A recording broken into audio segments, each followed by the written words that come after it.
কেমন আছেন সবাই? চলে আসলাম ফুড হেরিটেজ থেকে। আজকে আপনাদের বরবটি ভর্তা তৈরি করা দেখাবো। প্রথমেই আমরা কিছু বরবটিকে কেটে নিব ছোট ছোট করে। বরবটিগুলো কাটা হয়ে গেলে আমরা এবার বরবটিগুলো ভাজা শেষ। এখন আমরা কিছু পেঁয়াজ কুচি করে নেব এবং রসুন কুচি করে নিব। এখন আমরা এখানে নিয়েছি রুই মাছ, এর সাথে হলুদ গুঁড়ো, লবণ এবং 1 চামচ মরিচ গুঁড়ো নিয়ে নিচ্ছি। এবার আমরা এগুলো ভালো মতো মেখে নিব যেন পুরো মশলাটা সব জায়গায় ঠিকমতো যায়। আমাদের কাটা বরবটিটা আমরা সিদ্ধ করার জন্য নিয়ে নিচ্ছি। এর সাথে কিছু কাঁচামরিচ, পেঁয়াজ কুচি এবং রসুন দিয়ে দিচ্ছি, সাথে 1 চামচ লবণ দিয়ে দেবো সিদ্ধ হওয়ার জন্য।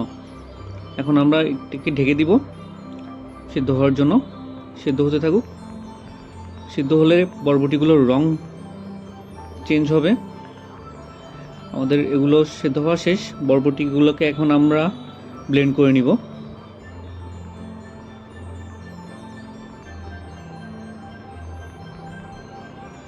আমাদের বরবটি ব্লেন্ড হয়ে গেছে। এখন আমরা আমাদের মাছগুলোকে ভেজে নিব।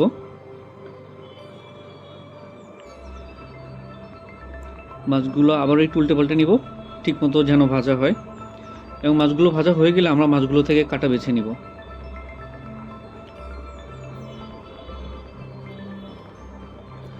আমাদের মাছ ভাজা প্রায় শেষ।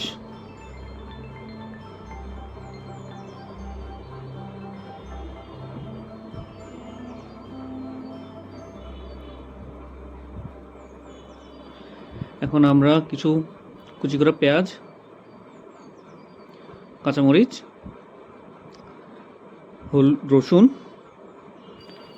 রসুন দিয়ে আমাদের মাছগুলোকে দিয়ে দেব। কাটা বাছার পর যে মাছগুলো আমরা রেডি করে রেখেছি সেগুলো এখন ভালো মতো ভাজতে থাকবো, এবং আমাদের বরবটিগুলো ব্লেন্ড করা বরবটিটা এখানে দিয়ে দিচ্ছি এবং ভালো মতো নাড়তে থাকবো।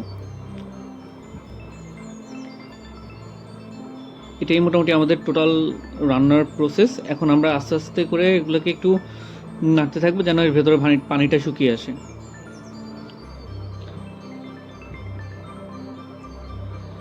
আমাদের বরবটি ভর্তা প্রায় শেষের দিকে। এখন একটু ধনে পাতা দিয়ে দিলাম।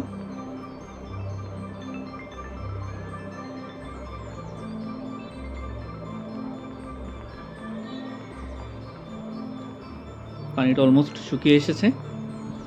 আমাদের বরবটি শেষ রান্না করা। তো কেমন হলো জানাবেন। পরবর্তীতে দেখা হবে নতুন কোনো ভিডিও থেকে।